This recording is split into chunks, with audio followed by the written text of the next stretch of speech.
Ada masanya ketika Juventus menjadi seperti bos besar di Serie A yang kalau datang ke pesta, tim lain cuma kebagian remah-remahnya saja.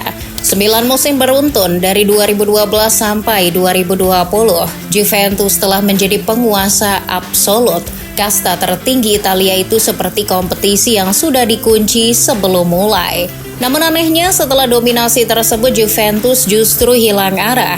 Tak cuma gagal sekali melainkan sampai 6 musim berturut-turut. Yang menggelitik ini bukan fenomena normal. Lihat Bayern Munchen, dominasi mereka cuma retak sekali. PSG paling banter cuma 2 kali terpeleset. Tapi Juventus seolah lupa caranya Scudetto. Dari raksasa yang ditakuti, Juventus berubah menjadi tim yang tiap musim bikin fansnya frustasi. Sebenarnya apa yang salah? Apakah ini sebatas fase yang mau tak mau wajib dilalui Juventus? Atau yang mungkin lebih parah, ini adalah pertanda bahwa fondasi Juventus memang sudah rapuh sejak lama.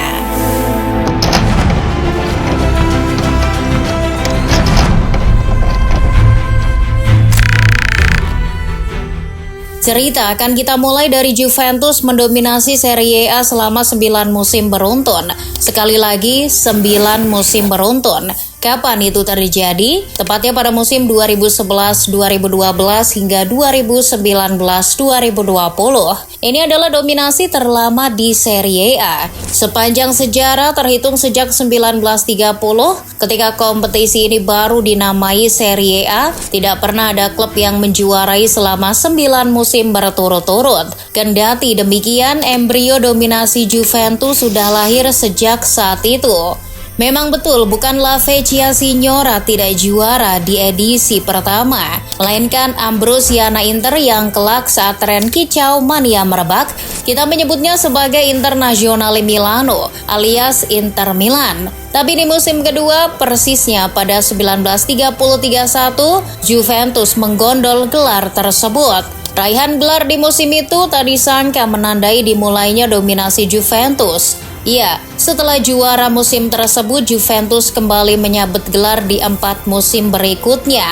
Jadi total, Juventus mendominasi selama 5 musim dari 1930-31 hingga 1934-35. Setelah tahun 1935, tim-tim Italia mulai bermekaran, namun tidak ada yang berhasil mendominasi selama Juventus. Rekor dominasi panjang itu bertahan hingga 77 tahun. Dan uniknya yang memecahkan rekor tersebut tiada lain adalah Juventus itu sendiri yang dimulai musim 2011-12. Tepatnya saat tim ini dibesut Antonio Conte. Luigi Del Neri, pelatih sebelum Conte, membesu Juve selama musim 2010-11. Namun Juventus mengalami kehinaan yang begitu menyakitkan karena cuma finish di posisi ke-7. Karena hanya finish di posisi ke-7, tiket bermain di kompetisi Eropa baik di Liga Champions maupun Liga Eropa raib. Luigi Del Neri lalu diberhentikan. Giuseppe Morata yang saat itu menjabat direktur olahraga menunjuk Conte sebagai suksesor. Pengalaman sebagai mantan gelandang yang dicintai penggemar meyakinkan Marotta bahwa Conte sosok yang tepat menangani Juventus. Sebelum ke Turin, pria yang saat itu berusia 42 tahun membawa Siena promosi ke Serie A. Conte peletak fondasi dari dominasi Juventus. Ia mengembalikan mentalitas dan kedisiplinan taktik yang selama ini redup. 10 bulan pertamanya, Conte sudah menciptakan tonggak sejarah, seperti kemenangan 5-0 atas sang rival Fiorentina. Tak sampai di sana, Conte juga menyamai Fabio Capello dengan membawa Juve tak terkalahkan dalam 28 pertandingan. Conte merevolusi taktik Juventus. Ia merancang sistem yang berbasis formasi 3-5-2 yang fleksibel untuk memaksimalkan skuadnya. Juve sudah punya Leonardo Bonucci dan Giorgio Chiellini sebagai penopang sistem 3 back di belakang. Nah, pada Januari 2011, Conte menambahkan 1 orang lagi, yakni Andrea Barzagli. Terbentuklah trio lini belakang yang kita kenal, trio BBC yang terdiri dari Bonucci, Barzagli, dan Chiellini. Ketiganya membangun unit pertahanan kokoh dalam skema 3 back. Trio ini secara sistem membantu gelandang macam Arturo Vidal, Andrea Pirlo, dan Claudio Marchisio untuk mengorkestrasi permainan. Hasilnya melebihi apa yang diperkirakan. Juventus dibawanya Scudetto di akhir musim 2011-12. Tak hanya Scudetto biasa, Conte menyamai rekor Fabio Capello yang pernah mengantarkan AC Milan meraih Scudetto pada musim 1991-92 tanpa tersentuh satupun kekalahan. Usai juara dengan status unbeaten, Conte kembali membawa Juventus meraih 2 gelar Scudetto lagi secara beruntun dalam 2 musim berikutnya. Jadi Conte mengantarkan 3 Scudetto beruntun dari musim 2011-12 hingga 2013-14. Conte menyulap Juve menjadi tim yang tidak hanya kokoh dalam bertahan tapi terus memberikan tekanan. Setelah 3 musim Scudetto bersama Juventus, Conte mengaku lelah dan menanggalkan jabatannya. Selama 3 musim melatih Juve, Conte memenangkan Pacina d'Oro atau penghargaan manajer terbaik Serie A di tiap musimnya. Well, setelah Conte pergi, apa yang terjadi pada Juventus? Juve mencari pengganti dengan cepat menunjuk Massimiliano Allegri yang pernah membawa AC Milan Scudetto. Berbeda dengan Conte yang disiplin alias kaku, Allegri membawa fleksibilitas taktik dan pragmatisme yang lebih tinggi. Ia menggunakan formasi yang dipakai Conte maupun formasi lain yang basisnya 4 back macam 4-2-3-1 maupun 4-3-1-2. Pertahanan Juve kian solid di tangan Allegri. Juve sering menerapkan blok rendah yang rapat, memaksa lawan bermain melebar dan tidak menyerang area sentral. Allegri cenderung membebaskan pemain berimprovisasi. Disinilah rekrutan seperti Paul Pogba maupun Paulo Dybala sangat berguna.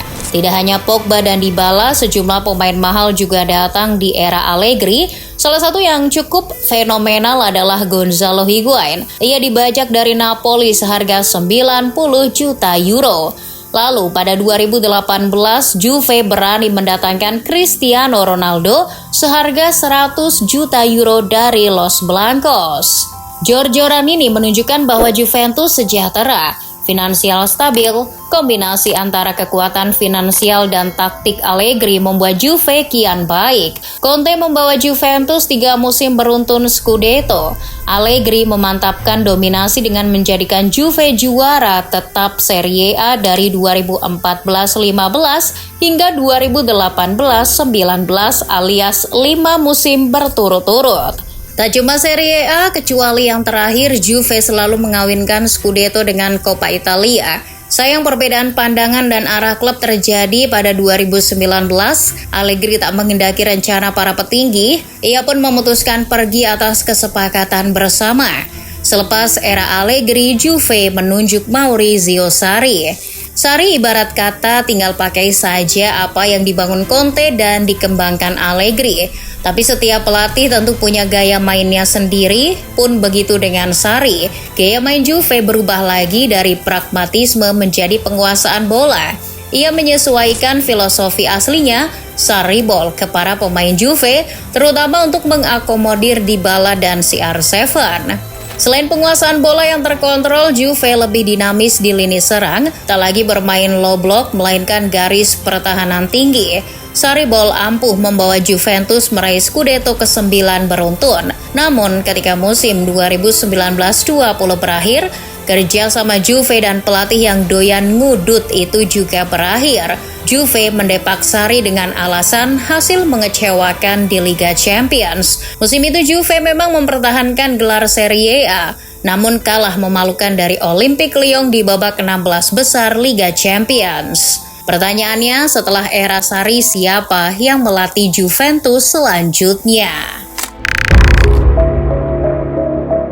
Dengan menunjuk Sarri menggantikan Allegri, Juventus telah mengubah total gaya permainan. Usai Sarri pergi, Juve masih belum kapok untuk bereksperimen lagi.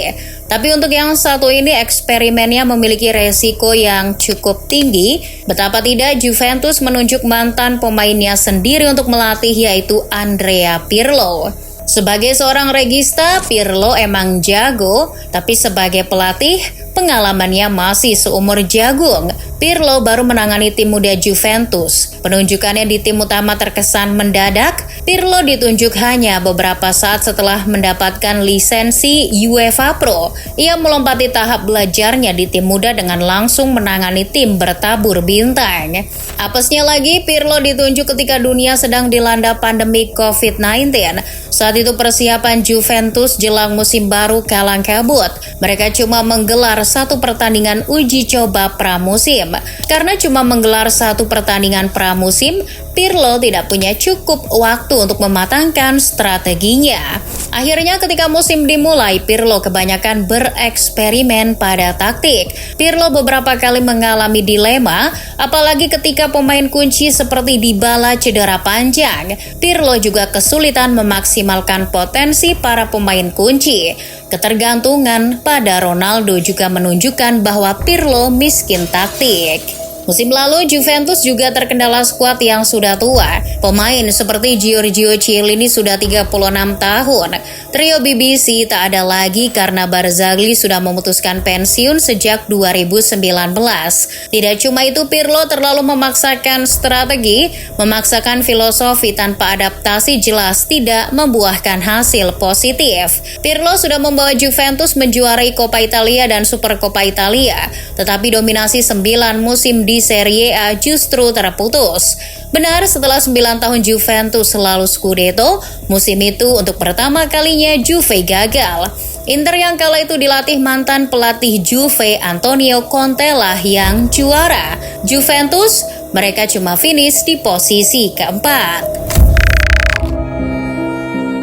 Pada titik tertentu, penunjukan Pirlo menjadi pertanda betapa buruknya manajemen Juventus. Era Pirlo juga sebagai titik pijak awal Juventus memasuki ketidakpastian yang ditandai dengan keluar masuknya pelatih. Pirlo menjadi korban yang pertama. Setelah dinilai kurang memuaskan, sang regista didepak dari kursi kepelatihan pada 2021. Pirlo sangat baik sebagai sutradara saat jadi pemain, tapi ketika duduk di kursi pelatih, ia sutradara yang jauh dari kata layak mendapat piala citra. Usai menyingkirkan Pirlo dari kursi pelatih, Andrea Agnelli memanggil lagi Massimiliano Allegri. Agnelli merasa cuma Allegri yang bisa mengembalikan kejayaan Juventus usai terputus gelarnya di tangan Pirlo. Maka Agnelli membujuk mati-matian pelatih yang saat itu juga diincar Real Madrid. Allegri mendengarkan tawaran Agnelli. Perasaan kuat terhadap Juventus selalu mendorongnya menerima pinangan Agnelli. Di sisi lain, daripada pindah ke Spanyol, Allegri ingin menetap di Italia demi dekat dengan keluarganya. Gaya main Allegri yang pragmatis memang disukai Agnelli, namun di hadapan sepak bola modern dan banyaknya opsi gaya bermain, strategi Allegri tersebut tampak usang. Juventus jadi cenderung bermain lebih pasif. Selain itu, tim ini terlalu mengandalkan kualitas individu daripada permainan kolektif. Allegri dipertahankan selama 3 musim dan hanya memenangkan 1 trofi yaitu Coppa Italia musim 2023-2024. Tetapi setelah itu Allegri berkonflik dengan manajemen. Perbedaan pandangan membuat Allegri memutuskan pergi untuk kedua kalinya. Siapa yang gantikan? Juventus gambling lagi dengan menunjuk pelatih bau kencur bernama Thiago Motta. Manajemen terpikat akan portofolio Motta yang berhasil mengamankan tiket Liga Champions pertama untuk Bologna sejak 1964. Pendekatan taktik yang berbasis fluiditas alih-alih kaku juga menjadi alasan kenapa Juve menunjuk Motta. Tapi Motta ternyata cuma sebentar menangani Juventus. Hasil kurang memuaskan membawa Motta ke gerbang pemecatan. Ia diusir dari Juventus pada Maret 2025 alias baru 9 bulan dari penunjukannya. Juve lalu menunjuk Igor Tudor. Ini perjudian lagi, tapi Juve tetap punya alibi kenapa menunjuk pelatih asal Kroasia itu. Tudor dianggap mampu memecahkan masalah jangka pendek. Juventus berharap bisa mengamankan spot Liga Champions musim itu, dan Tudor dinilai orang yang tepat. Awal melatih Tudor lumayan meyakinkan. Ia disebut-sebut telah mengembalikan budaya grinta. Namun Juventus era Tudor rupanya cuma manis di awal saja. Sebelum pemecatannya pada 27 Oktober 2025, Juventus mengalami rentetan 8 pertandingan di segala kompetisi tanpa satu pun meraih kemenangan. Musim 2025-2026 baru berjalan sebentar, pelatih asal Kroasia itu didepak dari kursi pelatih. Sungguh miris, Tudor dipecat padahal baru melatih selama 7 bulan. Setelah memecat Tudor, Juventus memberi gebrakan dengan menunjuk Luciano Spalletti. Penunjukan Allenatore berkepala licin itu menimbulkan sentimen negatif dari para penggemar. Spalletti dinilai sangat Napoli karena tato di lengan kirinya. Para fans Juve mendesak Spalletti menghapus tato tersebut, tapi Spalletti tak mengindahkan desakan itu. Well, poinnya adalah setelah era Pirlo, lebih tepatnya mungkin usai era Allegri Jilid 2, Juventus mulai sering mengganti pelatih. Hal ini memperlihatkan bahwa manajemen tak sabaran dan menginginkan hasil instan. Dibaca dalam konteks lain, manajemen Juventus sepertinya frustasi karena gelar Serie A tak kunjung didapatkan.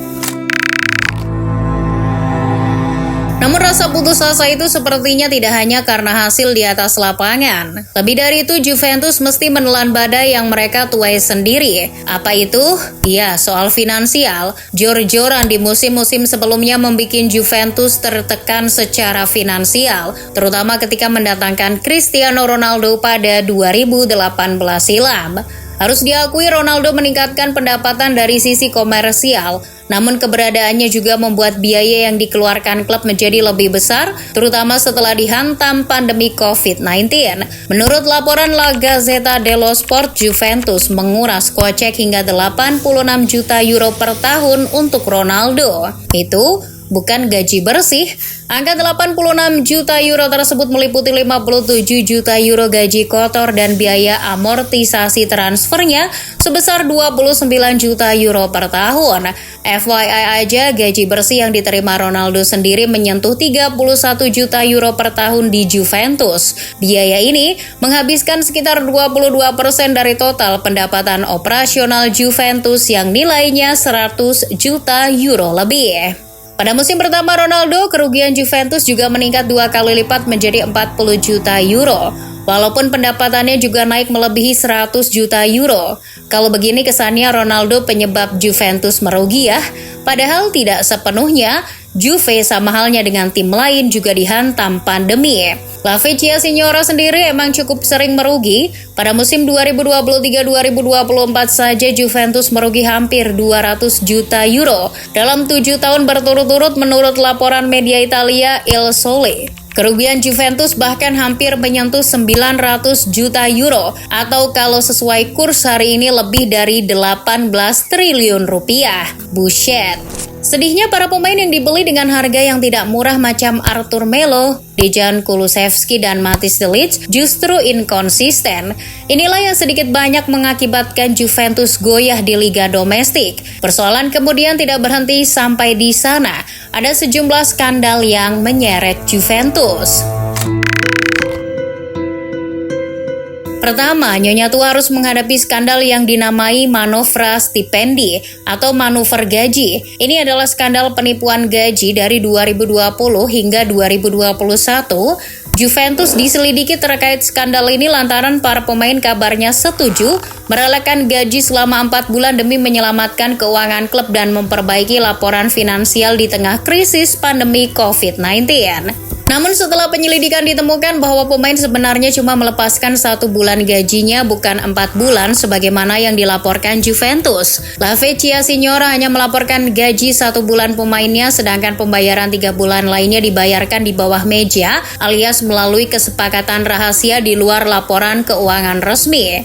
Mengutip laporan The Athletic, penyelidik menemukan buktinya lewat dokumen Ronaldo yang dikenal dengan Karta Ronaldo atau Ronaldo Paper. Dokumen ini berisi surat perjanjian sampingan atau side letter yang menunjukkan bahwa Juventus berjanji membayar Ronaldo sebesar 19,6 juta euro. Nilai sebelumnya diklaim sebagai gaji dilepaskan oleh pemain. Dokumen itu terungkap setelah aparat keuangan Italia melakukan penggeledahan dan menemukan bukti percakapan dari para petinggi Juventus tentang dokumen yang disembunyikan itu. Dengan kata lain, Juve telah berbohong soal laporan keuangan mereka. Ronaldo Paper tersebut juga kelak menjadi alat buat Ronaldo menuntut Juventus. Ketika pindah ke Manchester United, CR7 menuntut Juventus untuk membayarkan sisa gajinya itu. Tapi pihak Bianconeri berdalih tidak wajib membayarkannya karena Ronaldo tidak menandatangani dokumen tertentu. Ronaldo lalu membawa sengketa ini ke pengadilan arbitrase. Pada 2024, pengadilan arbitrase memutuskan Juventus bersalah, tetapi karena Ronaldo dianggap terlambat menuntut, maka Juventus hanya diwajibkan membayar 9,8 juta euro atau separuh dari tuntutan plus bunga. Itu baru satu kasus. Kedua, kasusnya ini cukup fenomenal. Namanya plusvalenza. Kamu pasti pernah mendengar skandal ini, bukan? Simpelnya, plusvalenza merupakan kasus penggelembungan transfer yang menyeret Juventus. Modus operandinya, klub diduga menggelembungkan nilai transfer pemain secara artifisial atau tidak alami atau dibuat-buat. Tujuannya untuk apa? Untuk meningkatkan modal atau bahasa bulenya capital gains. Fungsinya apa? Kok harus meningkatkan modal? Dengan meningkatkan modal, neraca keuangan klub bisa seimbang. Ini tidak hanya terjadi pada satu pemain saja, melainkan beberapa pemain yang direkrut Juventus. Mari kita urai satu persatu dari yang paling fenomenal dulu. Kalian ingat saat Juve menukar Miralem Pjanic dengan pemain Barcelona Arthur Melo pada 2020 lalu? Saat itu Arthur gabung ke Juventus dengan biaya 72 juta euro, sedangkan pihak Blaugrana membayar 60 juta euro untuk Pjanic. Lupakan tentang pertukaran pemain yang menjadi salah satu pertukaran pemain terburuk sepanjang sejarah itu. Pertukaran itu sendiri saja mencurigakan. Angka 60 juta euro yang dikeluarkan Barca untuk membayar Pjanic dianggap tidak sesuai dengan nilai pasarnya. Nominalnya dicurigai telah digelembungkan oleh pihak Juventus. Barca terlihat diuntungkan karena membayar lebih sedikit dari Juventus, tetapi sebenarnya mereka juga mendapatkan uang yang sedikit. Ditambah Pjanic tak lagi berada pada performa terbaiknya. Harga 60 juta euro dianggap terlalu besar untuk sang pemain. Setelah diselidiki, semuanya pun terbongkar. Bukan hanya dalam kasus pertukaran Pjanic dan Arthur, Juventus juga menggelembungkan nilai transfer beberapa pertukaran pemain lainnya. Pada 2019, Juve pernah menukar Joao Cancelo dengan Danilo. Pihak Manchester City membayar 65 juta euro untuk Cancelo, sedangkan Juve membayar 37 juta euro untuk Danilo. Nominal keduanya ternyata sama-sama diakali untuk menyeimbangkan neraca keuangan. Transfer pertukaran Arthur dan Pjanic serta Cancelo dan Danilo hanya dua contoh. Sebab kalau disampaikan semuanya di sini sangat banyak, totalnya ada 42 transfer mencurigakan dalam skandal plusvalenza yang menyeret Juventus dari 62 transaksi yang diselidiki oleh pihak berwenang di Italia. Dari dua skandal tersebut, Juventus mendapat hukuman yang berbeda. Untuk kasus manuver gaji, Juventus mencapai kesepakatan pada Mei 2023, sehingga hukumannya sekedar membayar denda. Juventus diwajibkan membayar 718.000 euro kepada FIGC. Nah, hukuman paling berat diterima karena kasus plusvalenza. Pada musim 2022-2023, Juventus mendapat hukuman pengurangan 10 poin. Aslinya bukan 10 tapi 15 poin, namun Juve berhasil naik banding. Tapi pengurangan 10 poin saja cukup membuat Juventus melorot dari posisi 2 ke posisi 7, keluar dari zona Liga Champions. Mirisnya lagi, hukuman tidak berhenti di sana. Pada Juli 2023, UEFA memberikan hukuman tambahan karena Juventus melanggar regulasi Financial Fair Play dan perjanjian penyelesaian. Apa bentuk hukumannya? Tak main-main, La Vecchia Signora dilarang bermain di kompetisi Eropa selama musim 2023-2024. Itu artinya, Juventus kehilangan hak untuk bermain di Liga Konferensi Eropa. Masih belum selesai, otoritas tertinggi sepak bola Eropa itu juga memberikan hukuman berupa denda sebesar 20 juta euro. Tapi Juve beruntung hanya membayar setengahnya saja karena 10 juta euro sisanya hanya akan ditagih bila laporan keuangan tahun 2023 sampai 2025 kembali melanggar aturan. Apakah sudah hukumannya?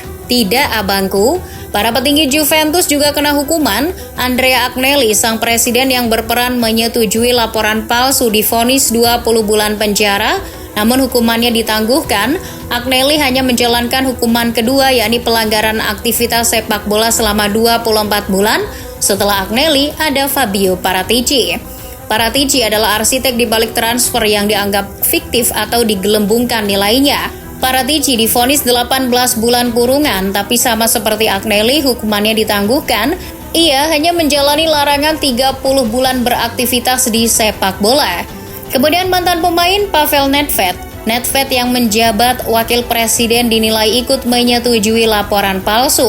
Nedved juga dihukum penjara selama 14 bulan, tapi juga ditangguhkan. Mantan pemain Republik Ceko ini hanya menjalani hukuman skorsing pelarangan 8 bulan terlibat dalam sepak bola. Kemudian ada satu lagi, Maurizio Arrivabene, sang mantan CEO. Ia dijatuhi larangan sanksi beraktivitas dalam sepak bola selama 24 bulan, tapi bebas dari tuntutan pidana.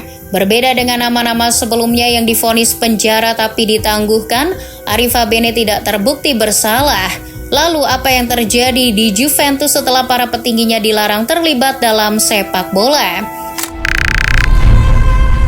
Juventus terpaksa menyusun ulang atau merestrukturisasi jajaran petinggi, dan ini mengakibatkan klub kian goyah. Pergantian pelatih dalam waktu singkat dari Thiago Motta ke Igor Tudor lalu ke Luciano Spalletti salah satu akibat dari restrukturisasi. Urusan transfer, Juventus sempat dipimpin Cristiano Giuntoli yang terbukti sukses di Napoli. Namun transfernya kurang efektif, pun begitu saat Damien Comolli masuk sebagai CEO yang baru pada 2025. Nyonya tua telah menginvestasikan dana besar, kabarnya mencapai 250 juta euro pada musim 2024-2025, tapi banyak rekrutan yang dianggap gagal.